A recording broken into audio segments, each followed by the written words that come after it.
चर्चाएं कर लेते हैं। नॉमिनेशन को लेकर के आप लोगों की इंडिविजुअली बहुत सारी क्वेरीज आ रही थी, तो ओवरऑल इंक्लूडिंग नॉमिनेशन चर्चा एक बार कर लेते हैं, फिर आपके जो सवाल होंगे उससे बात कर लेंगे। घोषणा 16 मार्च को हुई थी, हम सब जानते हैं। 12 मार्च को हमने अधिसूचना नोटिफिकेशन हुआ था, 12 मार्च से हमारा नॉमिनेशन प्रारंभ हुआ था। नॉमिनेशन 19 तारीख को 3 बजे तक हमने नॉमिनेशन फॉर्म एक्सेप्ट किए हैं। हमें 27 अभ्यर्थियों के फॉर्म उसमें प्राप्त हुए थे, जिसकी समीक्षा स्क्रूटनी 20 तारीख को हमने की। उसमें 2 अभ्यर्थियों के नॉमिनेशन रिजेक्ट हुए क्योंकि वो रिकॉग्नाइज्ड पॉलिटिकल पार्टीज नहीं थे। उनको रजिस्टर्ड पॉलिटिकल पार्टी रहे हैं तो उनको एक इंडिपेंडेंट की तरह 10 प्रस्तावक चाहिए होते हैं, लेकिन उन्होंने अपने प्रस्तावकों के उनके पास पर्याप्त संख्या में प्रस्तावक नहीं थे। वो हमने ऑब्जर्वर साहब को भी दिखाया है और उसी के आधार पर हमने उनको रिजेक्ट किया है। तो कुल आज की तारीख में दुर्ग लोकसभा में जो 7 तारीख को अभ्यर्थी चुनाव के मैदान में है वो 25 उनकी संख्या है। नाम वापसी 22 तारीख तक थी, जिसमें किसी भी अभ्यर्थी ने नाम वापस नहीं लिया और हमने बैलेट पेपर में जो होता है वो कल फाइनल करके तो उसको हमने बैलेट पेपर की प्रिंटिंग के लिए हमारी राजनांदगांव सरकारी जो गवर्नमेंट प्रिंटिंग प्रेस है वहाँ पे हमारे जो डेजिग्नेटेड ऑफिसर है वहाँ पे उपस्थित हैं। मतदान 7 तारीख को होना है। मैं आप सबके माध्यम से जिले के सभी जो नागरिक है, वोटर्स हैं, उनसे अपील करना चाहूंगी 7 तारीख को सुबह 7 बजे से शाम को 6 बजे तक, तो 7 मई को 7 बजे अपने मतदान केंद्र पे पहुंच करके अपने मताधिकार का इस्तेमाल जरूर करें।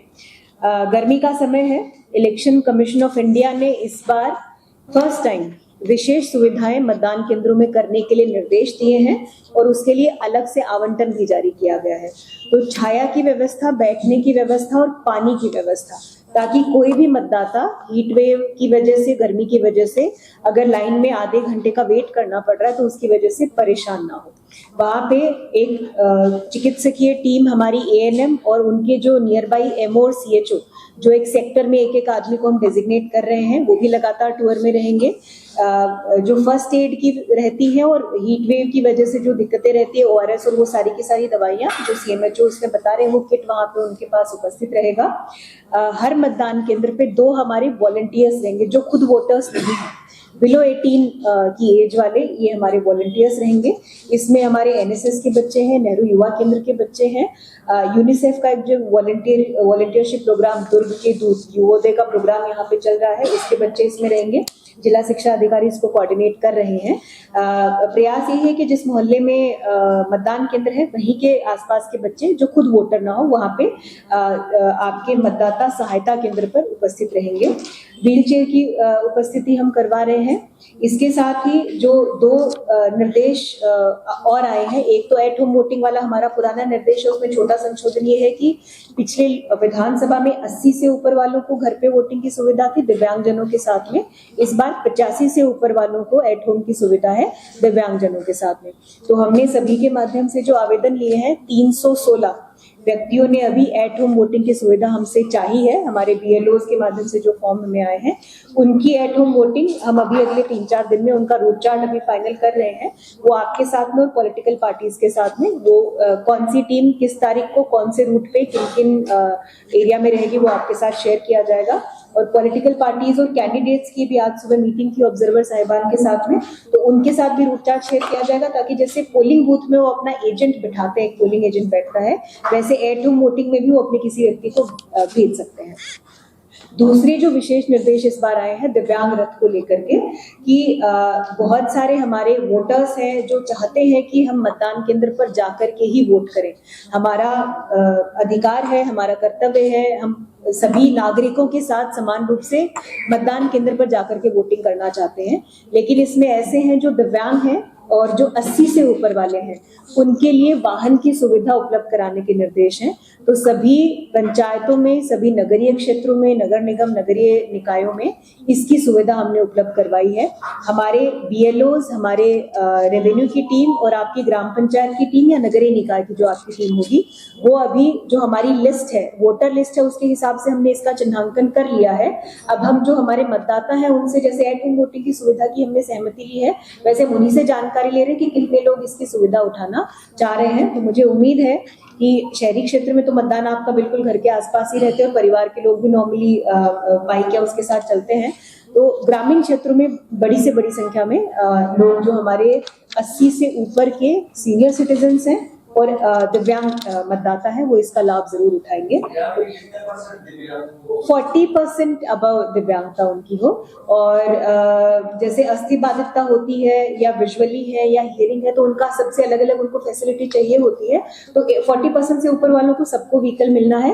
बाकी भी किसी भी टाइप की, जैसे कोई गर्भवती माता है अगर वहां पे आ जाती है या कोई उस दिन बीमार है व्यक्ति लेकिन फिर भी कि मैं बीमार हूं लेकिन मैं मतदान केंद्र पे अपना वोट देने जरूर जाऊंगी या जाऊंगा, उनके लिए भी क्यू से बाहर निकल करके वो मतदान, जो हमारे पीठासीन अधिकारी उनकी सेकंड ट्रेनिंग में उनको भी निर्देशित किया जा रहा है कि उनको क्यू से बाहर निकाल करके प्रायोरिटी से उनकी वोटिंग करवा लें। जो एक बेसिक आंकड़ा है हम पहले चर्चा कर चुके हैं बट मोटा मोटा हम फिर से पढ़ देते हैं। 7 मई मंगलवार है, सुबह 7 बजे मतदान शुरू हो जाएगा। नॉर्मली विधानसभा, बार बार इंसिस्ट इसलिए कर रही हूँ कि विधानसभा में 8 बजे से 5 बजे तक का टाइम था। छत्तीसगढ़ में इस बार इलेक्शन कमीशन से विशेष अनुमति देकर के मतदान का समय बढ़ाया गया है ताकि शाम को भी जब गर्मी थोड़ी कम हो जाए और सुबह भी जल्दी हमारी वोटिंग शुरू हो जाए ताकि सबके लिए पर्याप्त समय वोटिंग करने के लिए रहे। 9 विधानसभा क्षेत्र इसमें शामिल है, बेमेतरा और दुर्ग जिले के। बेमेतरा के 3 विधानसभा क्षेत्र है और दुर्ग के 6 विधानसभा क्षेत्र संपूर्ण है और 2 पार्षद विधानसभा क्षेत्र इसमें आते हैं। कुल मतदान केंद्र 2223 हो रहे हैं पूरे लोकसभा क्षेत्र में मिलाकर के। इसमें सहायक मतदान केंद्र, जिसमें हमारे मूल मतदान केंद्र में पिछले एसएसआर के दौरान मतदाताओं की संख्या जहां बढ़ी है, ऐसे जहां पे 1500 से ज्यादा वोटर्स हो गए थे, वहां पे सहायक मतदान केंद्र की अनुमति हमें इलेक्शन कमीशन ऑफ इंडिया से मिली है। ऐसे 36 पूरे लोकसभा क्षेत्र में है, 29 दुर्ग में है और 7 इसके बेमेतरा जिले में है। आपके साथ जो शीट शेयर की गई है उसमें पोलिंग स्टेशन की जानकारी आपके पास। आप देखेंगे कि दुर्ग में अर्बन पोलिंग स्टेशन 901 है, रूरल 578 है और बेमेतरा जो जिले की सीमाओं में रहेंगे 962 उनके पास, 62 उनके पास अर्बन है और 682 उनके पास में रूरल वोटिंग पोलिंग बूथ्स हैं। मतदाताओं की संख्या भी हम एक बार चर्चा कर चुके हैं। बेसिकली इसमें नॉमिनेशन 18 तारीख को, आखिरी 18 तारीख वॉज द लास्ट डेट जब तक लिस्ट अपडेट आपकी हो सकती है। फॉर्म 7 जिससे डिलीट होता है और फॉर्म 8 जिसमें संशोधन होता है वो निर्वाचन की घोषणा के तुरंत बाद बंद हो जाता है। फॉर्म 6 जिसमें नाम ऐड होना रहता है वो लगातार चलती रहती है नॉमिनेशन की लास्ट डेट तक। तो 18 तारीख तक में जितने फॉर्म्स हमें प्राप्त हुए थे वो हमने प्रोसेस इसमें कर लिए हैं। तो थोड़ी बहुत संख्या हो सकता है इसमें बड़ी होगी। ये सूची इस प्रकार से है। टोटल वोटर्स 20,90,414 हैं। इसमें महिला 10,48,360 और पुरुष 10,42,000 हो रहे हैं। जेंडर रेशियो हमारा 1006 है। इसमें देखेंगे सिर्फ 2 विधानसभा हैं जो 1000 से कम है। साजा 993 है और नवागढ़ 975 है, जो बेमेतरा जिले की विधानसभाएं हैं। सर्विस वोटर 2137 हैं जो नॉर्मली आर्म्ड फोर्सेस के लोग हमारे रहते हैं और उनके स्पाउस इसमें रहते हैं। 85 प्लस एज ग्रुप हमारा 6548 का है जिनके लिए एट होम वोटिंग की सुविधा है। एज ग्रुप वाइज क्लासिफिकेशन भी देखेंगे तो 56,000 पूरे लोकसभा क्षेत्र में फर्स्ट टाइम वोटर्स होंगे। इसमें से कुछ लोगों ने लोकसभा में, विधानसभा में वोट किया होगा बट लगभग ज्यादातर लोग हमारे फर्स्ट टाइम वोटर्स हैं। सबसे ज्यादा जो एज ग्रुप है, सबसे बड़ा जो वोटर वर्ग है वो 30 से 39 वर्ग वाले हैं। ये नॉर्मली वर्किंग प्रोफेशनल ज्यादा रहते हैं। 6,20,513 के करीब हैं। 80 प्लस से ऊपर वाले आप देखेंगे 18,000 के करीब वोटर्स हैं। दिव्यांग मतदाताओं की संख्या देखेंगे, ये पूरे लोकसभा क्षेत्र के हिसाब से मैं आपको जो आंकड़ा दे रही हूँ। कुल हमारे पास में 13,335 कुल दिव्यांग मतदाता हैं जिसमें बेमेतरा के भी लगभग आपके 5,000 के करीब बेमेतरा के वोटर्स हैं, बाकी सारे हमारे दिव्यांग वोटर्स हैं। मशीनों की जानकारी जो पर्याप्त संख्या में हमारे पास है। अब चूंकि हमारे पास कैंडिडेट 25 हैं तो 2 BUs का इस्तेमाल इस बार होना है। हमने इलेक्शन कमीशन जो चीफ इलेक्टोरल ऑफिसर छत्तीसगढ़ है उनसे हमने रिक्वेस्ट करी कि हमारे पास एक्स्ट्रा BUs हमें दी जाए ताकि कुछ इश्यू होता है तो हम उसको करें। तो हमारे पास में बीजापुर या दंतेवाड़ा जिले से एक्स्ट्रा BUs हमारे पास में आ रही है। बैलेट यूनिट हर मतदान केंद्र पे 2-2 BUs हमारी लगेंगी। 25 कैंडिडेट प्लस एक जो नन ऑफ दी अबव वाला ऑप्शन होता है, नोटा वाला ऑप्शन है, उसके लिए तो 26 हमको टोटल बटन उसमें चाहिए रहते हैं। FLCO के हमारी हो चुकी है। पहला रेंडमाइजेशन हम 8 तारीख को इसका कर चुके हैं, उसकी लिस्ट हमने पॉलिटिकल पार्टीज के साथ में शेयर कर दी है। दूसरा रेंडमाइजेशन इसका, चूंकि हमें एक्स्ट्रा BUs मिल रही है तो एक दिन उनकी FLC की चेकिंग के लिए इंजीनियर्स एक्स्ट्रा आ रहे हैं, तो 26 तारीख को हम उसका सेकेंड रेंडमाइजेशन करेंगे। वो कैंडिडेट वाइज अभी जितने भी हमारे मशीनों के बारे में जो भी चर्चाएं होनी है, हम कैंडिडेट और पॉलिटिकल पार्टी दोनों से चर्चा करें, तो 26 तारीख को कैंडिडेट के सामने उसका सेकेंड रेंडमाइजेशन होगा। हमारे ऑब्जर्वर साहब भी हमारे पास में उपस्थित हो चुके हैं। सेक्टर ऑफिसर भी आप देखेंगे तो जिले में कुल सेक्टर 134 है, पूरे लोकसभा में देखेंगे तो 198 कुल सेक्टर्स हमारे हैं। कुछ रिजर्व अधिकारी भी हमने पर्याप्त संख्या में रखे, और चुनाव के दिन इनकी एक बहुत महत्वपूर्ण भूमिका रहती है। पोलिंग पार्टीज टाइम पे पहुंच रही हैं, पोल डे की रिपोर्ट्स रहती हैं, मशीन का कुछ इशू होता है, कुछ होता है, तो ये हमारे एक एज अ एग्जीक्यूटिव मैजिस्ट्रेट इस दिन फील्ड में लोग काम करते हैं। वल्नरेबिलिटी मैपिंग जो है, बूथ कैप्चरिंग वगैरह के इंसिडेंट्स दुर्ग में कभी कोई हिस्ट्री रही नहीं है, और पोलिंग को लेकर के पोलिंग के ड्यूरेशन के दौरान पोलिंग बूथ के अंदर किसी टाइप की कोई घटना हुई नहीं है, तो वल्नरेबिलिटी हमारी नहीं है। लेकिन थोड़ा लॉ एंड ऑर्डर की पॉइंट ऑफ व्यू से जहाँ पे हीनियस क्राइम्स हुए हैं, जहाँ पे आर्म लाइसेंस ज्यादा है, जहाँ पे पोल के बाद में या मतदान के जो प्रचार प्रसार है उसके दौरान अगर किसी टाइप की घटना हुई, तो ऐसे चिन्हांकित करके 353 के करीब हमारे पोलिंग स्टेशन है, जहाँ पे पुलिस के पॉइंट ऑफ व्यू से थोड़े सेंसिटिव हैं। एक्सपेंडिचर की ट्रेनिंग हम ऑलरेडी कर चुके हैं। FST हमारी 22 SST और 22 FSTs हमारी फील्ड में ऑलरेडी सक्रिय हैं। हमारे ऑब्जर्वर साहिबान लोग भी लगातार FST SST का निरीक्षण उसमें कर रहे हैं, और चेकिंग की भी संख्या भी बढ़ाने के लिए हमने निर्देश उनको दे दिए हैं। FST 78 FSTs है, सॉरी, एंड कुल मिलाकर के जो 17 चेक पोस्ट रखे हैं वो 22 बढ़ा दिए गए हैं। चेक पोस्ट की संख्या 5 और बढ़ा दी गई है इसमें। बाकी दल हमारे पास में हर चेक पोस्ट में 3 के हिसाब से दल रहते हैं, तो आपका उसी के हिसाब से 66 अभी दल हो जाएंगे।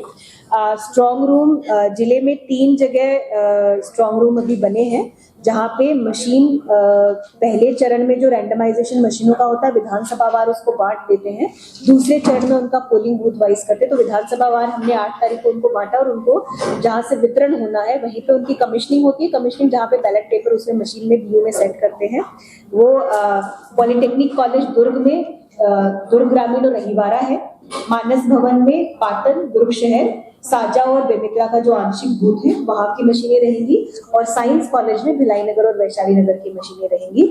कमिश्निंग भी हमारी 26 तारीख से ही प्रारंभ होनी है, जिसमें हमने सेक्टर ऑफिसर्स की ड्यूटी लगा दी है, उसकी ट्रेनिंग्स हमारी पर्याप्त हो चुकी हैं।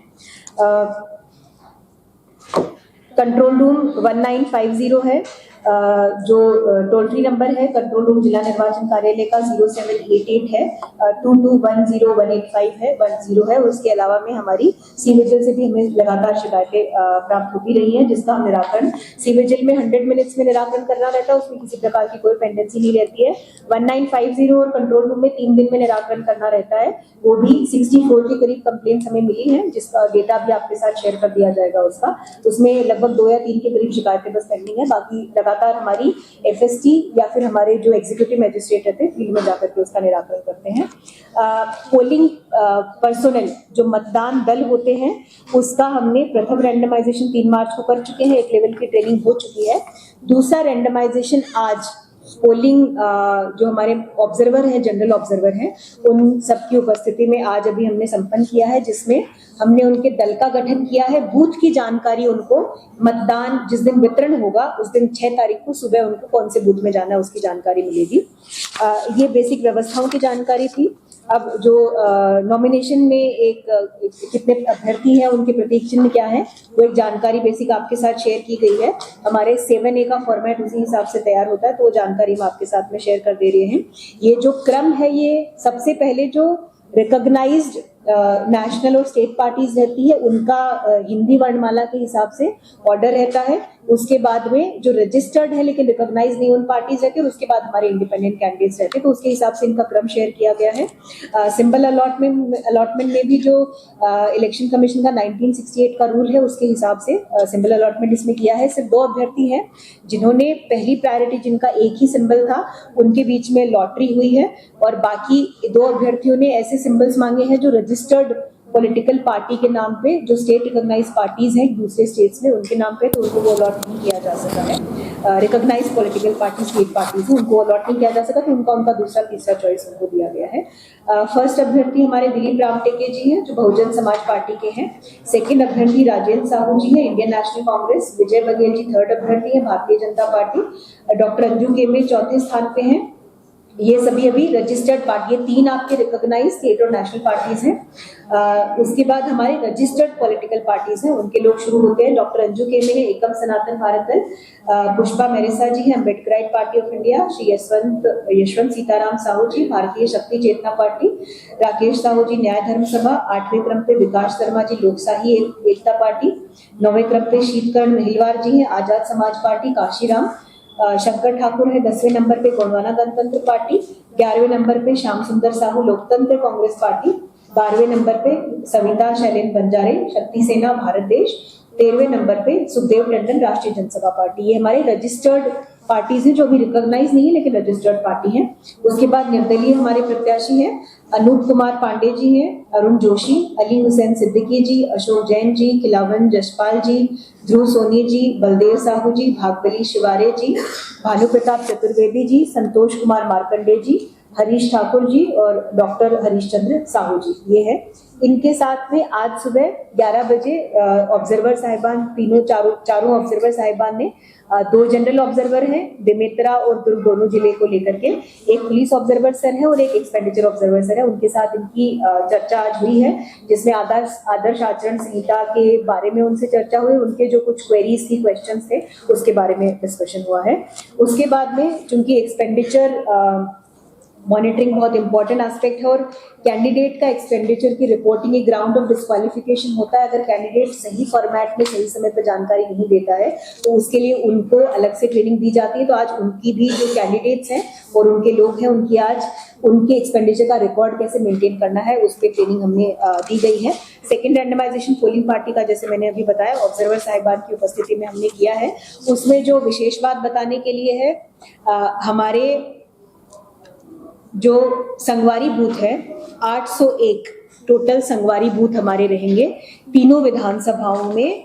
जो 3 हमारी अर्बन विधानसभाएं हैं, दुर्ग शहरी, वैशाली नगर और भिलाई नगर, इसमें तीनों के तीनों पोलिंग विधानसभाओं में प्रत्येक पोलिंग बूथ में जो चारों मतदान दल के सदस्य हैं वो हमारी महिलाएं हैं। पीठासीन अधिकारी क्रमांक 1, 2, 3 सभी इसमें हमारी महिलाएं रहेंगी। उनकी ट्रेनिंग हो चुकी है। सेकेंड ट्रेनिंग हम लोग अभी 28 तारीख से उनकी सेकेंड ट्रेनिंग भी शुरू करेंगे।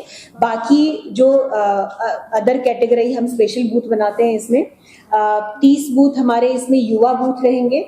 प्रत्येक विधानसभा में 5 बूथ के हिसाब से एक बूथ पीडब्ल्यूडी जो हमारे दिव्यांग कर्मचारी हैं उनके द्वारा चारों के चारों जो कर्मचारी हैं दिव्यांग रहेंगे, उनके लिए एक बूथ प्रत्येक विधानसभा में हमने किया और उसके लिए पर्याप्त संख्या में रिजर्व पोलिंग पार्टीज भी हमने रखी है। बूथ कौन सा इनको अलॉट होना है ये हम मतदान से एक दिन पहले ही उनको जानकारी इसमें दी जाएगी।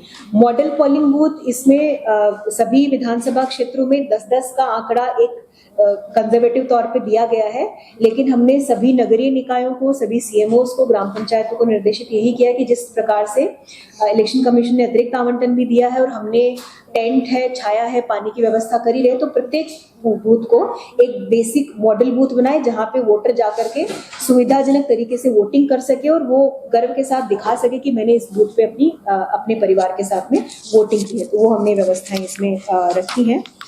मोटा मोटा यही आंकड़ा है। आपकी ओर से कुछ सवाल होंगे तो आप इसमें पूछ सकते हैं। सवाल पूछने से पहले मैं दोबारा से बताना चाहूंगी, इलेक्शन का टाइम 7 बजे, सुबह 7 बजे शुरू हो जाएगा। आप सब से भी, आपके परिवार से भी और आपके माध्यम से जो आपकी मीडिया के माध्यम से मैं सभी वोटर से भी मैं रिक्वेस्ट करूंगी कि सुबह के 3 घंटे सबसे बेस्ट टाइम है वोटिंग करने के लिए और इसमें क्यू मैनेजमेंट और उन सब के लिए जहां पे भी हमारे 1200 से ज्यादा वोटर्स है वहां पे हम एक्स्ट्रा पोलिंग पर्सनल जो हमारे रिजर्व में पोलिंग अधिकारी हम हैं सबकी हम ट्रेनिंग करवा रहे हैं। तो 4 के अलावा में 1 या 2 लोग एक्स्ट्रा डिप्यूट करने का अधिकार हमें रहता है, ताकि थोड़ा फैसिलिटेट हो। शुरू का 1-1.5 घंटा थोड़ा टाइम लगता है मतदान दलों को भी थोड़ा सा स्ट्रीम में आने में, तो उसमें डिले ज्यादा हो जाता है। तो हम कोशिश ये कर रहे हैं कि ज्यादा से ज्यादा वोटर्स पहले 3 घंटे में, गर्मी शुरू होने से पहले हमारे मतदान केंद्रों पर रहें।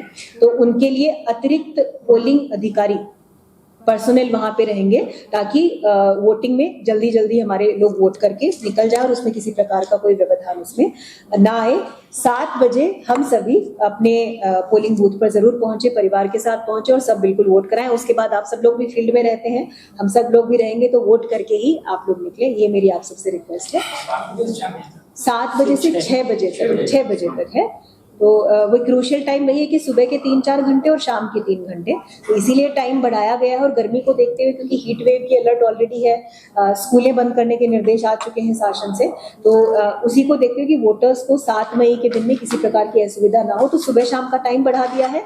प्लस पोलिंग बूथ में भी व्यवस्थाएं पर्याप्त हमने कर दी हैं। हमारे जो प्राइवेट सेक्टर के एम्प्लॉइज हैं, शासकीय अवकाश उसमें रहता है, उनसे भी हमने, जो फैक्ट्री वाले हैं उनसे भी हमने, इंडस्ट्री ऑफिसर और लेबर ऑफिसर, उनसे चर्चा करें तो वो भी 2-2 घंटे के स्लॉट में वो भी अपने एम्प्लॉइज को इसमें छुट्टी देंगे, ताकि वो अपने नियरेस्ट बूथ में जाकर के अपनी वोटिंग करवा सकें। चैम्बर ऑफ कॉमर्स के माध्यम से भी उनसे भी हम चर्चा कर रहे हैं कि उनके भी प्रतिष्ठान एटलीस्ट सुबह 3-4 घंटे के लिए, ताकि उनके कर्मचारी, वो खुद और उनकी फैमिली सभी वोटिंग करें और सभी लोग वोट हो जाए, उसके बाद वो अपने प्रतिष्ठान खोले, उसको लेकर के भी हमें चर्चा करें। उसमें जो भी डिसीजन होना है वो भी 1 तारीख के बाद में आप सब लोगों से उस पर डिस्कशन हो जाए। मैम, स्टेट और सेंट्रल मिला के कितने फोर्सेस आ रही है? फोर्सेस की जानकारी आपको एसपी साहब अलग से देंगे। स्टेट सेंट्रल से हमने जो जितनी, मेरे हिसाब से 20 या 22 के करीब बटालियंस उन्होंने मांगी हैं, तो वो जानकारी एसपी साहब आपके साथ में वो शेयर कर देंगे। फोर्स में बस ये है कि हमारे पास में फेज 1 का अभी जैसे ट्रेनिंग पोलिंग खत्म हो गया है, वहां की फोर्स का मूवमेंट शुरू हो गया है। फेज 2 का इलेक्शन 26 तारीख को है, 26 तारीख को फेज 2 का इलेक्शन होना है।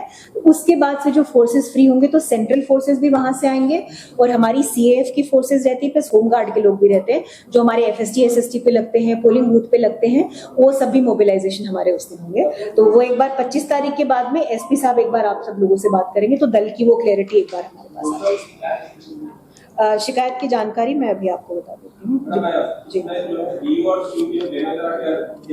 नहीं, बेमेतरा का वो वहां से, बेमेतरा वो डीओ जिला निर्वाचन अधिकारी के अधिकार क्षेत्र में है, उनका कमिश्निंग भी वही कर रहे हैं, रेंडमाइजेशन भी वही कर रहे हैं और डिस्ट्रीब्यूशन भी, क्योंकि विधानसभा वार काउंटिंग होनी है, विधानसभा वारी डिस्ट्रीब्यूशन होना है। तो हमारे जो आंशिक बूथ है साजा और बेमेतरा, उनका भी मशीनों का डिस्ट्रीब्यूशन आंशिक वाला हम कर रहे हैं। कमिश्निंग यहाँ होनी है, डिस्ट्रीब्यूशन वहां से। जी, हमारे आंशिक वाले जो है उनकी सामग्री यहीं से मिलेगी, लेकिन मशीनें जो है वो वहां से होकर के हमारे पास आती है। जी नहीं, काउंटिंग में विधानसभा वार काउंटिंग होनी है, तो यहाँ पे हमारे 6 विधानसभाओं की काउंटिंग यहाँ होगी, बेमेतरा की 3 विधानसभाओं की काउंटिंग वहां होनी है। लेकिन जो आंकड़ा है, इलेक्शन कमीशन ने पिछले विधानसभा चुनाव में भी इसको फिक्स कर दिया था कि हम जैसे अनाउंस कर रहे हैं उसी टाइम पे जो एनकोर का पोर्टल है इलेक्शन कमीशन ऑफ इंडिया का, वहां पे आपको विधानसभा वार आंकड़ा, उसमें वो तो पूरे लोकसभा का जो आंकड़ा दिखेगा आपको क्लब होकर के उसमें दिखेगा। जो आप अनाउंस करेंगे वो सब क्लब कर दिखेगा? नहीं, अनाउंस हम लोग, क्योंकि हर काउंटिंग रूम के हिसाब से अलग अलग आएगा, तो हम अनाउंस करेंगे, विधानसभा वार बताएंगे और फिर उसके बाद में क्लब करके बताएंगे आपको। तो विधानसभा वार, जैसे एक विधानसभा रूम में काउंटिंग खत्म होगी तो उसकी अनाउंसमेंट आ जाएगी आपके पास में।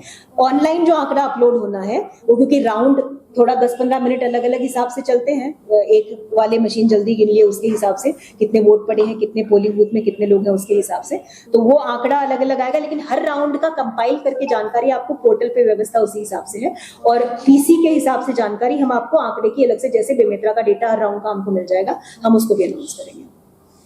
आपका एक बार उनका शिकायत का सवाल था आपका, सी विजिल से हमें 8 शिकायतें मिली थी, एनजीएसपी पोर्टल रहता है उसमें 220 शिकायतें मिली थी, कंट्रोल रूम से 531 शिकायतें मिली थी, और सीएमएस पोर्टल एक रहता है सेंट्रल मॉनिटरिंग सिस्टम, उसमें 9 शिकायतें मिली थी। इसमें मॉडल कोड ऑफ कंडक्ट को लेकर के लगभग 20-22 के करीब शिकायतें हैं। ज्यादातर शिकायतें एपिक कार्ड को लेकर के हैं कि पिछले 1-1.5 महीने में जिन्होंने एपिक कार्ड बनवाए हैं वो एपिक कार्ड प्रिंट होकर के भी डिस्ट्रीब्यूट होना शुरू हो रहे हैं। तो किसी को अपना नाम चेंज कराना है, किसी को नाम ऐड कराना है, किसी का एपिक कार्ड नहीं आ रहा है, किसी का एड्रेस का इशू है, तो उस टाइप की शिकायतें ज्यादा है। तो हमारे कंट्रोल रूम ने उनको भी बताया, जो शिकायत जिनकी कॉल आता है उनको भी हम अवगत कराते हैं। उसके साथ ही जो कंसर्न्ड क्षेत्र के एआरओ और ईआरओ रहते हैं, एपिक कार्ड रिलेटेड है तो उनके बीएलओ के माध्यम से उनको भी मैसेज आता है कि यहाँ पे इशू आ रहा है, आप उनसे संपर्क करके उसका निराकरण करवा लें, तो वो हम करवा रहे हैं। मैम कौन कौन से कार्ड लेके जा सकते हैं, एक बार आप बता देंगे तो सब क्लियर हो जाएगा। नोटिफाइड जो कार्ड रहते हैं उसकी मेरे हिसाब से 16 या 17 वो सूची एक बार मंगवा लेंगे। 12 है, उसकी सूची मैं अभी आपको बता देती हूँ। पोलिंग बूथ में जो 2 चीजें हैं, वोटर कार्ड आपका जरूरी है। कुछ लोगों ने जिन्होंने पिछले 1-1.5 महीने में नाम जुड़वाया है, अगर आपका वोटर कार्ड आप तक नहीं पहुंचा है तो इलेक्शन कमीशन की जो वोटर पोर्टल है उस पे आप अपना ई वोटर कार्ड रख सकते हैं। और ई वोटर कार्ड जो लोग रख रहे हैं वो ये 12 कार्ड जो आइडेंटिफाइड कार्ड है वो एक बार जरूर से रखेंगे। बाकी लोग अपना वोटर आईडी कार्ड लेकर के चले, और एक आधार है, लाइसेंस है, मोटी मोटी जो 3-4 कागज हम लोग लेके रखते हैं। बाकी 12 डॉक्यूमेंट्स है, मैं उनकी सूची अभी आपके साथ में उसको हम अभी शेयर कर दे रहे हैं आपके साथ। वेबकास्टिंग 50% बूथ्स पे होनी है, इलेक्शन कमीशन के निर्देश उसी हिसाब से हैं। तो एक दिन पहले वेबकास्टिंग हमारी शुरू हो जाती है, तो फेज 1 फेज 2 का जैसे ही खत्म होगा 7 तारीख से पहले लगभग 4 या 5 को प्राइमरी सर्वे हम कर चुके हैं। जिले में जो हमारे 1509 बूथ है तो लगभग 750 के करीब में वहां पे हम लोग वेबकास्टिंग उसमें करें। 753 के करीब बूथ है जहां पे वेबकास्टिंग होनी है, उसमें हमारे जो सेंसिटिव वाले बूथ है वो भी शामिल है। और क्रिटिकल जिले में 4 बूथ क्रिटिकल हैं जहां पे ये है कि 90% से अबव वोटिंग है या फिर एक ही कैंडिडेट को 75% से ज्यादा वोट जो मिले हैं, ऐसे 4 बूथ हैं। 3 पाटन में है, 1 अहिवारा में है, तो उनको भी हमने वेबकास्टिंग कंपल्सरी रहा और वहां पे माइक्रो ऑब्जर्वर भी अलग से डिप्यूट होंगे वहीं पे। मैं आपको जो डॉक्यूमेंट्स वाली सूची आपको एक बार अवगत करा देती हूँ।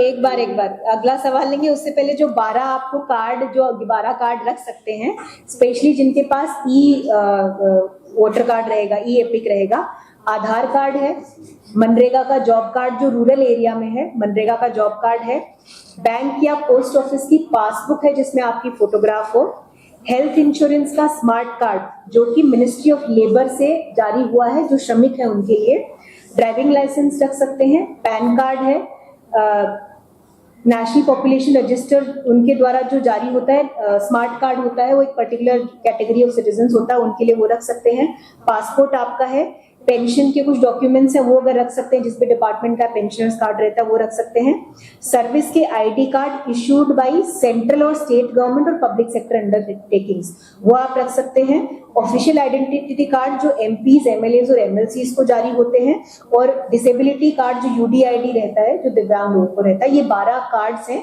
आईडी कार्ड्स हैं जो आप अपने साथ, इसमें से किसी को भी आप एक साथ रख सकते हैं अपने वोटर आईडी कार्ड के साथ में। आप कुछ पूछ रहे थे? जी,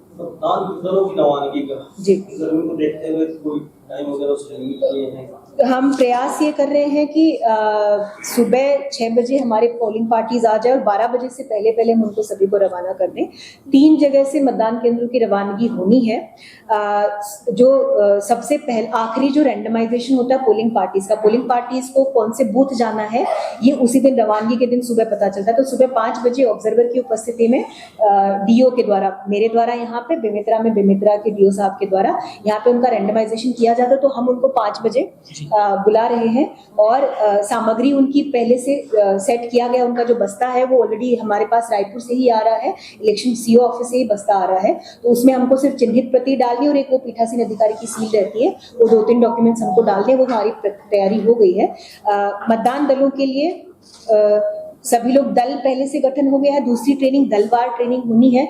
तो आपको जो हमारे मतदान कर्मी है सुबह 5 बजे पहुंच के अपने बूथ का नंबर पता करना है। तो मतदान दल के सामने बूथ का नंबर होगा, वो अपने सेक्टर ऑफिसर की टेबल पे जाके सामग्री ले ले।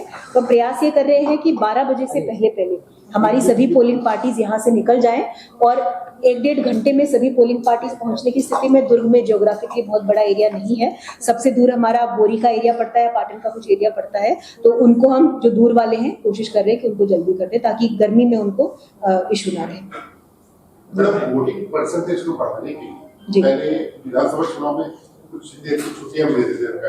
हाँ, इस बार आप सब इस बार वही आज आपसे चर्चा करने से पहले लगभग 3 घंटे chief electoral officer CO madam से इसी के बारे में सभी जिलों से चर्चा हो रही थी। तो उसमें जो हमारी स्वीप की गतिविधियां टारगेटेड ग्रुप में कि हमारे दिव्यांग वोटर्स हैं, 80+ वोटर्स हैं, महिलाएं हैं, फर्स्ट टाइम वोटर्स हैं, उन सबके साथ हम रीच आउट कर ही रहे हैं। शासकीय अवकाश उस दिन रहता है। प्राइवेट सेक्टर अंडरटेकिंग्स को लेकर के जो भी आपसे चर्चा हुई कि जो प्राइवेट एस्टैब्लिशमेंट है वो चैम्बर ऑफ कॉमर्स और इनके जो एसोसिएशन है उनके साथ बैठक करके कि फर्स्ट 3-4 घंटे 7 बजे से लेकर के नॉर्मली आपकी दुकानें 9-10 बजे खुलना शुरू हो जाती हैं, तो एटलीस्ट वो 7 से 11 के बीच में या 12 के बीच में उनको दुकानों को बंद रखिए। और जो प्राइवेट फैक्ट्रीज वगैरह है उनको भी जो पीएसयूज के साथ में, जहाँ पे पीएसयू जैसे बीएसपी है, तो उनके भी वो 2-2 घंटे का वो टाइम गैप वो फर्स्ट हाफ में या सेकेंड हाफ में, क्योंकि फर्स्ट हाफ में भीड़ है तो हम कोशिश ये कर रहे हैं कि वो थोड़ा जल्दी छोड़ दें, उनको 3 बजे छोड़ दें, तो 3 से 6 के बीच में वो उनके साथ में, उनके यूनियन के साथ में और उनके प्रबंधन के साथ में वो चर्चा हमारी हो रही है। 1 तारीख तक में वो आपको निर्देश, आपको जो जानकारी हम उसको अवेलेबल कराएंगे। जी, काउंटिंग शंकरा में हो रही है। एक्सपेंडिचर की काउंटिंग, नॉमिनेशन जिस दिन कैंडिडेट ने फाइल किया है हम उनको रजिस्टर उसी दिन अवेलेबल करा देते हैं। और जैसे 25 कैंडिडेट्स की फर्स्ट ऑब्जर्वर साहब की उपस्थिति में उनको अपनी रिकॉर्ड चेक कराने रहते, तो कल 25 तारीख को, परसों सभी जितने भी कैंडिडेट है सबका पहला 3 बार कराने होते हैं, उनको पहला उस दिन चेक होना। तो उनको आज हमने भी बताया है कि आपने जिस दिन नॉमिनेशन फाइल किया है उस दिन से आपका खर्चा आपके खाते में जुड़ना शुरू करेगा। उससे पहले पार्टी का एक्सपेंडिचर होता है, तो जिस दिन नॉमिनेशन की डेट से जो भी एक्सपेंडिचर हुआ है वो उसमें रहे। और उसकी विक्ट्री रैली भी, जिन भी कैंडिडेट्स की विक्ट्री रैली रहती है उसका भी खर्चा उसमें जुड़ता है। तो जो सबसे लास्ट वाली एक्सपेंडिचर की अकाउंटिंग होती है इलेक्शन की समाप्ति के 1 महीने के अंदर अंदर, तो उसको भी उसमें जोड़ करके फिर उसमें देखते हैं। ये हम बार बार इंसिस्ट इसलिए करते हैं क्योंकि क्वालिफिकेशन के, डिस्क्वालिफिकेशन के जो 2-3 राउंड्स होते हैं कि अगर उन्होंने नॉमिनेशन के टाइम पे शपथ नहीं ली है तो उनका नॉमिनेशन वैलिड नहीं रहता है, और ये एक्सपेंडिचर का उन्होंने रिकॉर्ड नहीं, अगर नहीं बताया है, प्रॉपर फॉर्मेट में चेकिंग नहीं कराई है, उसमें कुछ डिस्क्रिपेंसी पाई जाती है, तो ग्राउंड इंपॉर्टेंट है। इससे कैंडिडेट्स को भी हम पर्याप्त रूप से ट्रेनिंग करते हैं और उनको सूचित करते रहते हैं उसको लेकर के। और जनसभा में जनसभा हो रही जी, वीएसटी उसमें रहता है कि जो स्टार कैंपेनर्स रहते हैं, इलेक्शन कमीशन ऑफ इंडिया उनका खर्चा पार्टी के खर्चे में जोड़ता है। जो निर्देश है, हमारी वीडियो रिकॉर्डिंग टीम जैसे ही हमसे अनुमति लेते हैं वो लोग रैली के लिए, नुक्कड़ नाटक के लिए, सभा के लिए, हमारी video recording team concerned expenditure की टीम के साथ में उनका पूरा वीडियोग्राफी करते हैं और उसी के हिसाब से उनकी क्यू शीट रहती है, जो रेट चार्ट हमने दिया है, कितनी कुर्सियां, कितना माइक लगा है, टेंट लगा है, गाड़ी घोड़ा लगा है। और कैंडिडेट की जो रैलियां हो रही है, नॉमिनेशन के बाद से जितनी भी रैलियां हुई हैं, कैंडिडेट उपस्थित हुए हैं, तो वो जो भी अगर स्टार कैंपेनर नहीं है तो कैंडिडेट के खर्चे में जुड़ेगा। अगर स्टार कैंपेनर है वो election commission of India list भेजता है उसकी, वो जैसे बीजेपी के स्टार कैंपेनर है, कांग्रेस के स्टार कैंपेनर, तो उनको एग्जम्पशन है कि वो कैंडिडेट के खर्चे में नहीं जुड़ेगा। अब जैसे कल ही हमारे यहाँ बड़ी सभा एक थी, तो वो स्टार कैंपेनर की लिस्ट में है, तो पार्टी के खर्चे में जुड़ेगा, तो वो बस अंतर रहता है इसमें। मैम, आचार संहिता लागू होने के बाद अभी कितना कैश या क्या क्या पकड़ाया है? ESMS में बेसिकली जो भी हमारी FST SST की टीम्स रहती हैं उनका सबका ऑनबोर्डेड है। जैसे ही कोई जब्ती होती है वो पहले उसको इंटरसेप्ट करते हैं, उसके बाद में वो डिसीजन करते हैं कि ये लीगल है, वैलिड है कि नहीं है।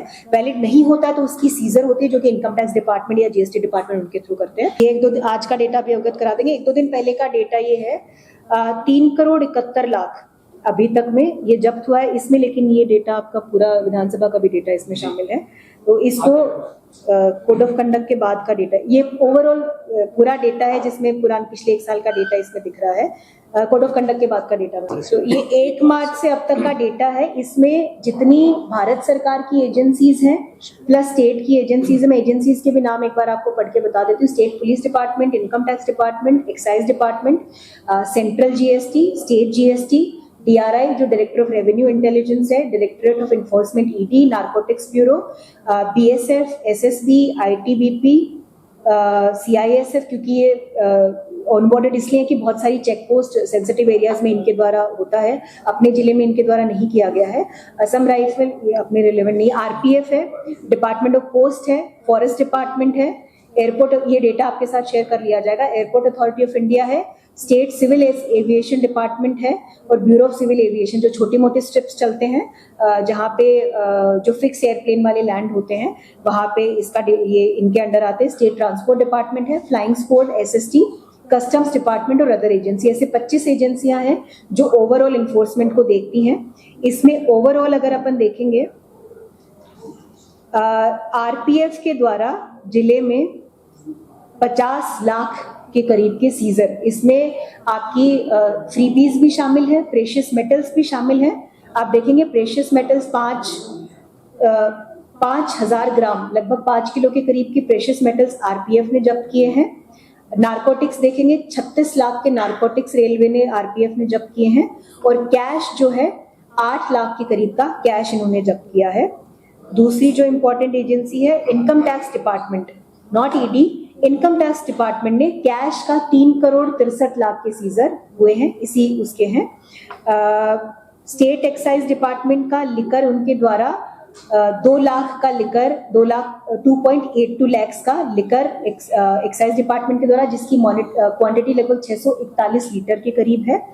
स्टेट पुलिस डिपार्टमेंट के द्वारा 1.5 लाख रुपए की लिकर और जिसकी क्वांटिटी मात्रा 272 लीटर है, वो पकड़ी है। ड्रग्स जो पुलिस डिपार्टमेंट के द्वारा 4 लाख की मॉनेटरी वैल्यू की ड्रग्स पकड़ी है, 28,000 ग्राम्स में है इनकी वैल्यू, तो लगभग 28 किलो के करीब है ये वैल्यू। प्रेशियस मेटल्स जो है इनकम टैक्स डिपार्टमेंट के द्वारा, स्टेट जीएसटी के द्वारा प्रेशियस फ्रीबीज पकड़े हैं, 1600 के करीब फ्रीबीज पकड़े 2 लाख की वैल्यू के। प्रेशियस मेटल्स सेंट्रल जीएसटी के द्वारा पकड़े हैं 3 लाख के करीब की प्रेशियस जो फ्रीबीज हैं ये पकड़ी गई हैं। और एक स्टेट डिपार्टमेंट के द्वारा 1 करोड़ 23 लाख का फ्रीबीज जो हैं वो पकड़े गए हैं। तो इसमें आपके कुछ वो सामान वामान, पोस्टर, पैम्पलेट, कुर्सी, साड़ी वगैरह चीजें रहती हैं। एक डिपार्टमेंट और रह जा रहा है नारकोटिक्स, एनसीबी के द्वारा, नारकोटिक्स कंट्रोल और ब्यूरो ऑफ कंट्रोल के द्वारा 6 लाख की ड्रग्स उन्होंने सीज इसमें करी है। मोटा मोटा ये एजेंसी अपने यहाँ ऑपरेशनल है, इनके द्वारा ये डेटा है। तो लगभग 6 करोड़ के करीब ओवरऑल डेटा है। और इसमें आईटी का अगर डेटा निकाल देंगे इनकम टैक्स डिपार्टमेंट का, तो लगभग 3 करोड़ के करीब के सीजर्स जो हमारी स्टेट जीएसटी है, पुलिस है, आबकारी है, एफएसटी, एसएसटी, फ्लाइंग स्क्वाड्स है, उनके द्वारा पकड़े गए। नहीं, ये जिले का डेटा है। हाँ, निर्वाचन क्षेत्र का नहीं, इसमें जिले का डेटा है, निर्वाचन क्षेत्र भी नहीं है। 6 करोड़ 36 लाख। जिले में निर्वाचन की जो घोषणा 16 तारीख से 16 मार्च से आचार संहिता प्रभावशील है। नोटिफिकेशन निर्वाचन की अधिसूचना 12 अप्रैल को जारी हुई थी, उसके तुरंत उसी समय नॉमिनेशन हमारे प्रारंभ हो गए थे। 19 तारीख तक जो हमारे नॉमिनेशन 3 बजे तक हमें 27 कैंडिडेट के द्वारा नामांकन पत्र प्राप्त हुए थे। उसमें से 25 कैंडिडेट समीक्षा के दौरान पात्र पाए गए हैं। 2 कैंडिडेट के पास पर्याप्त प्रस्तावक नहीं होने के कारण उनका नामांकन निरस्त किया गया है। 25 कैंडिडेट आज की तारीख में लोकसभा दुर्ग में मैदान में है। इसके साथ ही हमारे पोलिंग बूथ की जानकारी, जिले में कुल 1479 पोलिंग बूथ है और सहायक मतदान केंद्र, इसमें 29 सहायक मतदान केंद्र है। इस प्रकार से 1509 पोलिंग बूथ जिले में है। बेमेतरा की अगर कुल विधानसभा लोकसभा क्षेत्र की बात करेंगे तो 2223 पोलिंग बूथ, जिसमें 36 सहायक पोलिंग बूथ हैं वो बने हुए हैं। मतदाताओं की संख्या पे अगर हम बात करें तो जिले में कुल 20 लाख लोकसभा क्षेत्र दुर्ग में कुल 20,90,414 मतदाता हैं। हमारा जेंडर रेशियो 1006 है। महिला मतदाताओं की संख्या ज़्यादा है और मुझे पूरी उम्मीद है कि ये सभी महिलाएं 7 मई को सुबह 7 बजे अपना आधा घंटे का समय निकाल करके, जैसे मतदाताओं में उनकी संख्या ज़्यादा है वैसे वोटर्स में भी उनकी संख्या, जो लोग वोट देने आएंगे उनकी संख्या ज़्यादा होगी। आयु वर्ग के हिसाब से देखिए तो सबसे बड़ा जो वर्ग है हमारा वो 30 से 39 वर्ग का है, जिसमें आयु वर्ग का है, जिसमें 6,20,000 के करीब हमारे मतदाता हैं। फर्स्ट टाइम वोटर्स हमारे पास 56,000 है और 80 प्लस से ऊपर के वोटर्स हमारे 18,445 हैं। इलेक्शन कमीशन के द्वारा जो विशेष सुविधाएं दी गई हैं एट होम वोटिंग की, वो 85 प्लस से ऊपर के वोटर्स के लिए और दिव्यांग जो 40% से ऊपर दिव्यांगता है उनके लिए है। जिले में अभी तक 316 व्यक्तियों ने एट होम वोटिंग की सुविधा के लिए आवेदन दिया है, उनकी वोटिंग अगले कुछ दिनों में इस महीने के एंड तक में उनकी वोटिंग हम कंप्लीट करवा लेंगे और उनका रूट चार्ट और उनके किस दिन उनको वोटिंग की जाएगी उसकी जानकारी सभी कैंडिडेट्स, पॉलिटिकल पार्टीज और आपके साथ में शेयर की जाएगी। एक माइक्रो ऑब्जर्वर उनके साथ में रहेंगे, वीडियो की टीम उनके साथ में रहेगी ताकि फ्री एंड फेयर इलेक्शन का जो एक है उसे हम इंश्योर करवा सकें। दिव्यांग मतदाता पूरे लोकसभा क्षेत्र में 13,335 हैं, उनको लेकर के भी जो विशेष सुविधा की जा रही है।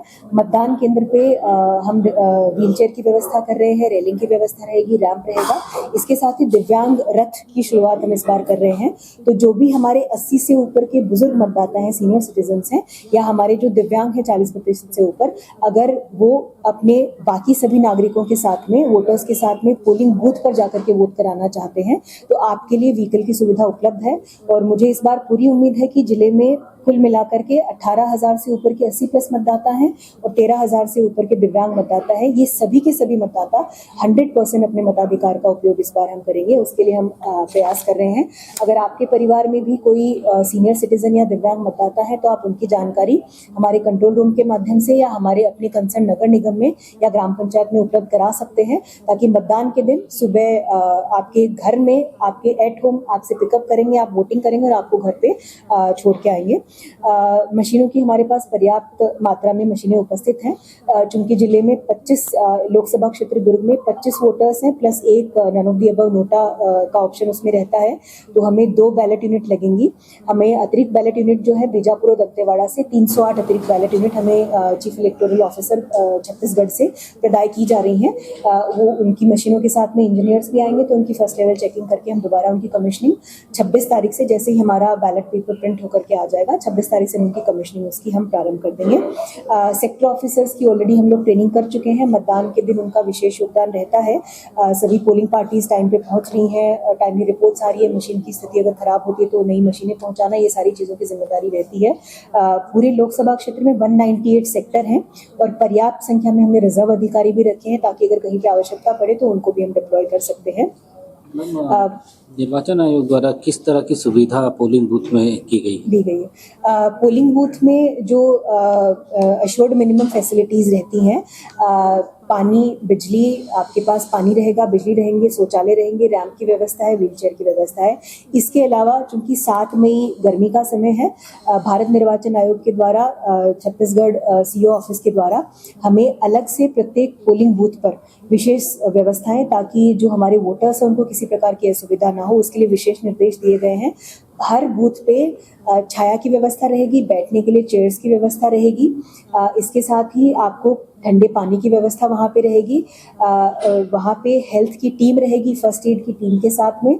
वहाँ पे हर सेक्टर में एक मेडिकल ऑफिसर हमने डिप्यूट किया है ताकि किसी भी उस सेक्टर के किसी भी बूथ में अगर कोई गंभीर स्थिति हो तो उसका वो तुरंत से निराकरण कर लें। नियरेस्ट सभी हेल्थ सेंटर्स को हमने अलर्ट करके रखा है। 2 वॉलंटियर जो खुद वोटर्स नहीं, 18 से कम के उम्र के हमारे युवा हैं, उनको हमने वोटर्स को असिस्ट करने के लिए, कि दिव्यांग हैं, सीनियर सिटीजन्स हैं, गर्भवती माताएं हैं या उस दिन कोई अगर बीमार वोटर्स हैं जिनको क्यू से प्रायोरिटी देकर के उनको वोटिंग करा सकते हैं, उसको भी हमने डिप्लॉय किया है। मुझे पूरी उम्मीद है कि 7 तारीख को 7 बजे ज़्यादा से ज़्यादा संख्या में आप लोग वहाँ पे बूथ पे उपस्थित होंगे। बूथ पे हमने पूरी व्यवस्थाएं की है, आपको किसी भी प्रकार की कोई निर्वाचन आयोग ने इस बार जो है टाइम जो है वो बढ़ाया है, उसको लेकर के किस तरह?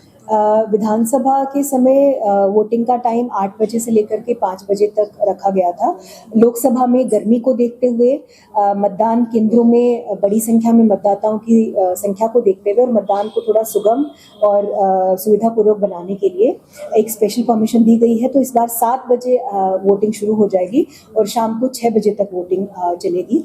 हम अपेक्षा ये कर रहे हैं कि सुबह की समय में ज़्यादा से ज़्यादा वोटर्स हमारे उपस्थित होंगे और अपने मताधिकार। अगर कोई मतदाता अगर 6 बजे के बाद आता है तो क्या उसे मतदान करने का 6 बजे तक मतदान के परिसर में जितने मतदाता आ जाते हैं उनको क्रम से पर्ची बांट करके उनको मतदान कराया जाएगा, लेकिन मतदान के परिसर में 6 बजे के बाद से एंट्री नहीं है और इसके लिए जो पुलिस की फोर्सेस फोर्सेज रहेंगी, उनको मतदान केंद्र के अंदर आने की अनुमति नहीं है, बाहर की व्यवस्था है वो लोग देखते हैं, उनको इसीलिए निर्देश दिए गए। लिकर शॉप कितने दिनों के लिए बंद रहेगा उसका? लिकर शॉप उस दिन पूरे दिन के लिए बंद रहेगा।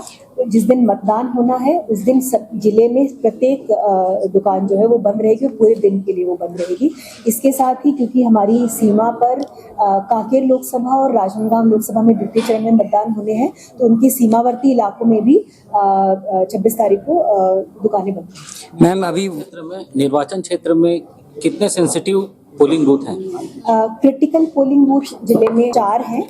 क्रिटिकल पोलिंग बूथ का क्राइटेरिया बहुत ही ऑब्जेक्टिव क्राइटेरिया है, जिसमें 90% से ज़्यादा अगर किसी बूथ पे वोटिंग होती है या फिर एक ही कैंडिडेट को 75% से ज़्यादा वोट मिलते हैं तो वो 4 हैं। वल्नरेबल एक भी बूथ नहीं है। सेंसिटिव लॉ एंड ऑर्डर की पॉइंट ऑफ व्यू से जहाँ पे वेपन्स की संख्या ज़्यादा है, लाइसेंस वेपन्स की संख्या ज़्यादा है, हीनियस क्राइम्स हुए हैं या कोई न कोई पोस्ट पोल वायलेंस या प्री पोल वायलेंस अगर हुआ है, तो वैसे जिले में 353 के करीब हमारे हैं जो हमने आइडेंटिफाई किया और वहाँ पे हम प्रायोरिटी से सीआरपीएफ की जो हमारे को सेंट्रल पैरामिलिट्री फोर्सेस मिलेंगे उनको हम मतदान से पहले और मतदान के समय कोई अगर मतदाता को लुभाने के लिए अगर शराब, कपड़े या इस प्रकार की कुछ भी लुभावनी चीज देते हैं तो किस प्रकार की कार्रवाई होगी? पॉलिटिकल पार्टीज है, राजनीतिक दल है और जो कैंडिडेट हैं उनको सभी को हमने एमसीसी के जो प्रोविजंस हैं जिसमें मतदाताओं को लुभाना, मतदाताओं पे दबाव बनाना, जाति सूचक, धर्म सूचक चर्चाओं को लेकर के वोटर का आह्वान करना, इन सब को लेकर के हमने उनको अभी उनके साथ गाइडलाइंस भी शेयर की गई है, उनसे चर्चा भी हुई है। इसके अलावा उस दिन हमारे एफएसटी, एसएसटी की जो टीमें हैं वो भी विशेष रूप से इसको लेकर के सक्रिय रहेंगी। आम नागरिकों के लिए भी सी विजिल की ऐप आप सबके माध्यम से मैं दोबारा बताना चाहूँगी। सी विजिल में आप सूचना करेंगे, 100 मिनट के अंदर हमें पहुंच करके उसका निराकरण करना रहता है, तो ऐसा आपके संज्ञान में आता तो प्लीज उसको लेकर के आए। बाकी हमारी एग्जीक्यूटिव और पुलिस की पूरी टीम लगी हुई है ताकि एक लेवल प्लेइंग फील्ड प्रत्येक कैंडिडेट के लिए बना रहे और इस प्रकार के मतदाता किसी भी प्रलोभन में, दबाव में ना आकर के। मैम कई वोटर्स बाहर से आए हैं जिनके ऊपर एक्शन लिया जाएगा बोला गया था, जैसे रोहिंग्या कई आके बसे हुए यहाँ पे, उसके कितने लिस्ट मिले हैं मैम? कितने कंप्लेंट्स आए आपके पास और कितना निराकरण किया गया है? रोहिंग्या को लेकर के हमारे पास में जिले में कोई जानकारी हमें नहीं मिली है। इसमें विधानसभा में जो वोटर लिस्ट में हम जब वोटर इन्फॉर्मेशन स्लिप बांटते हैं तो हमारे पास में एक एएसडी की लिस्ट बनती है जिसमें एब्सेंटी, शिफ्टेड या डेड वोटर्स हैं। उसमें हमने पिछले 3-4 महीने में लगातार कार्रवाई करके जो लोग वहाँ पे नहीं रहते हैं या फिर जिनकी डेथ हो चुकी है उनके नाम हमने डिलीट किए हैं। इसके अलावा इलेक्टोरल रोल में जो नागरिक वहाँ पे रहते हैं उनका नाम जुड़े, जो नहीं रहते उसको लेकर के जनवरी में एक विशेष अभियान हमारा चला था। उसके अलावा हमने पोलिंग जो पॉलिटिकल पार्टीज हैं उनके साथ भी हम लगातार संपर्क में थे। किसी पर्टिकुलर बूथ से इस टाइप की समस्याएं अगर आती हैं तो हमने पूरी हमारी इलेक्टोरल रोल को लेकर के जितना शुद्धिकरण हम कर सकते हैं हमने पूरा प्रयास किया है। बाहर से कोई भी वोटर इसमें नहीं शामिल। मीडिया वालों की कहाँ तक एंट्री होगी मैम इलेक्शन के दिन? काउंटिंग सेंटर नहीं, इलेक्शन के दिन मैम। इलेक्शन के दिन में बूथ के अंदर में वीडियोग्राफी अलाउड नहीं है क्योंकि वो आपका सीक्रेसी का उसमें रहता है। बाहर में आप जो हमारी लाइनें लगी हुई है, वोटर्स आ रहे हैं, जाने के बाद में एग्जिट पोल को लेकर के जो रेस्ट्रिक्शंस है उसको ध्यान में रखते हुए आप लोग अपने। मैम हमको कैंपस के अंदर तक रिकॉर्डिंग करने नहीं दिया जाता मैम। रिकॉर्डिंग के लिए आपको विजिट करके आप 20 सेकंड के लिए, 30 सेकंड के लिए वो आपको उनको बता दिया जाएगा, लेकिन मतदान केंद्र के अंदर आपको जाना। अंदर नहीं मैम। जो मतदान क्षेत्र से अपने बाहर है, जैसे कि कोई दूर है, तो उस दिन अगर नहीं आ पाए तो उनके लिए क्या सुविधा है? हमने जो सर्विस वोटर्स हैं उनके लिए हमने ETPBS आज उनको सबको जारी हो जा रहा है। जिन्होंने पोस्टल बैलेट की सुविधा जिनके लिए अवेलेबल है, जिसमें आपके पत्रकार साथी भी शामिल हैं, उनके लिए हमने वो भी अवेलेबल करवाया है। बाकी जो मतदान करबो संघी का एक अभियान पूरे स्टेट के लेवल पे चलाया जा रहा है। छत्तीसगढ़ में क्योंकि दुर्ग में आउटवर्ड माइग्रेशन ज्यादा नहीं है कि हमारे ग्रामीण क्षेत्रों से बहुत लोग बाहर जाते हैं, स्थिति उस लेवल की नहीं है।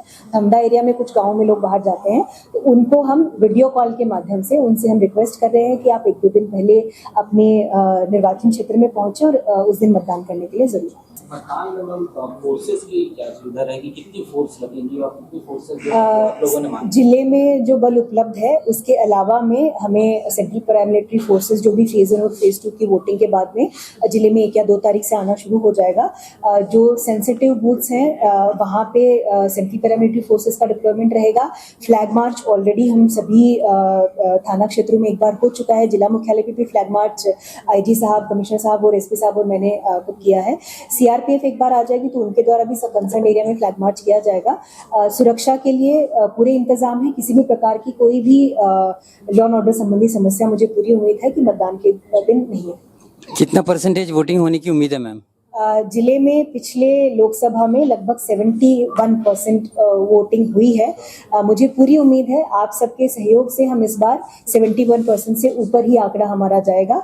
और जो भाग्य विधाता है देश के, तो वो विधान लिखने के लिए आप अपने पोलिंग बूथ में उस दिन जरूर आएंगे। मैडम, मतदाताओं को लेकर एक अपील कर दीजिए आप। 7 मई को लोकसभा का चुनाव होना है। मैं जिला निर्वाचन अधिकारी के तौर पे मैं आप सबसे, आप जो भारत के भाग्य विधाता हैं, आप सबसे मैं रिक्वेस्ट करती हूँ कि 7 मई को 7 बजे आधे घंटे का समय ज़रूर निकालें और अपने मतदान का इस्तेमाल ज़रूर करें। मैं विशेष रूप से जो हमारी महतारी हैं, महिलाएं हैं, आप घर के कामों में बहुत बिजी रहते हैं, लेकिन आधा घंटा का समय आप ज़रूर निकालें। आप बराबर की हिस्सेदारी है, जो भी सरकार बनेगी आपकी बराबर की हिस्सेदारी उसमें है। और जो हमारे यंग वोटर्स हैं, देश के विधाता आप हैं, आपको बहुत सारे चुनाव में वोट करने हैं।